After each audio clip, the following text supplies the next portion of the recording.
થરાદમાં lumpy રોગનો પ્રકોપ, તંત્ર નિષ્ક્રિય, આગેવાનોના વચનો પોકળ સાબિત।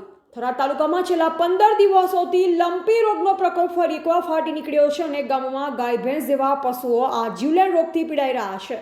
દિન પ્રતિદિન રોગનો વ્યાપ વધી રહ્યો છે અને પશુપાલકો માટે આર્થિક નુકસાન સાથે જ માનસિક તણાવની સ્થિતિ ઊભી થઈ રહી છે। સ્થાનિક ખેડૂતો અને પશુપાલકો જણાવે છે કે પશુઓ બીમાર પડ્યા પછી તેમને તાત્કાલિક સારવાર, દવાઓ તથા વેક્સિનની તાતી જરૂરિયાત છે, પરંતુ તંત્ર તરફથી પૂરતી સુવિધા ઉપલબ્ધ કરવામાં આવી રહી નથી।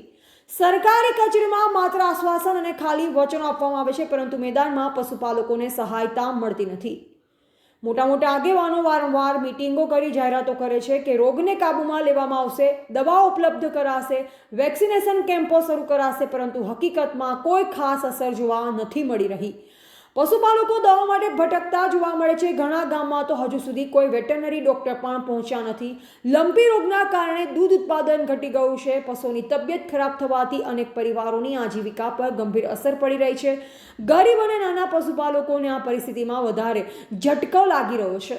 પશુપાલકો આક્ષેપ કરે છે કે તંત્ર અને આગેવાનો માત્ર પત્રકાર પરિષદો, જાહેરાતો અને દાવા કરતા સુધી સીમિત રહી ગયા છે।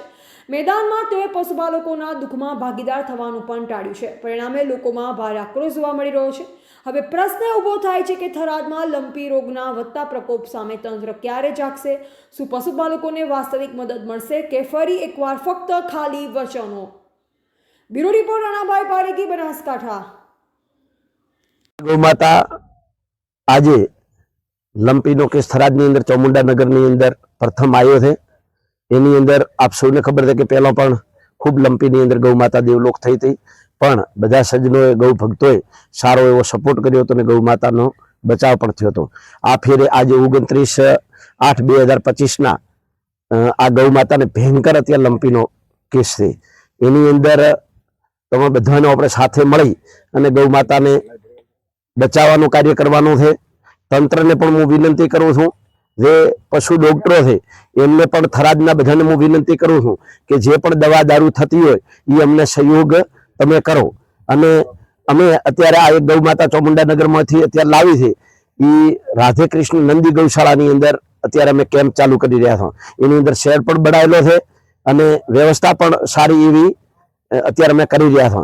તો ગમે ત્યાં તમે ગૌ માતા લંપીગ્રસ્ત દેખો તો અમારો કોન્ટેક્ટ કરજો। હું રામભાઈ આર રાજપૂત, મારો મોબાઈલ નંબર છે 99 045 300 77।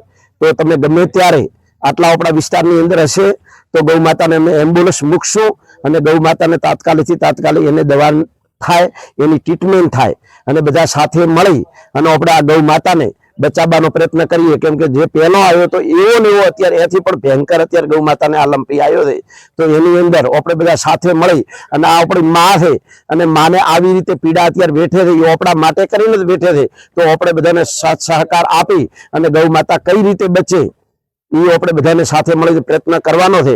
એટલે અત્યારે ગૌ ભક્તો બધા આવ્યા છે। જય ગૌ માતા, જય ગોપાલ।